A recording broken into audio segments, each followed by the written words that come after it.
A vida de antes era así. Menos ir á escuela, cualquera cousa. Cas ovellas, cas vacas, con todo. Igual daba que chovese, que nevese, que fixese frío, que fixese calor. Cando fixeron a escuela, pois botaban meus irmáns á escuela e a min botaban cos cordeiros, pois que a mí non me facía falta, non tiña máis mentalidade. Eu, o pouco que aprendi na casa esa onde estuve de criada. Porque era o amo era maestro. E daba a miña lección, dicíame, bueno, íbame car vacas ao monte. E dicíame, a tarde hai que saber ben isto. E tiña que sabelo.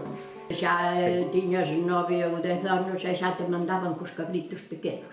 Ala, tes que ir cos cabritos, xa te quitaban a escuela, xa non podías ir á escuela. Porque, claro, eu tiñale medo ao lobo. Ademais, o lobo vía que había unhas rapazas como as ovellas, comía as que cría, bueno, andaba farto. Claro. Porque o lobo é o que ten. Mentres ten, mata, non come.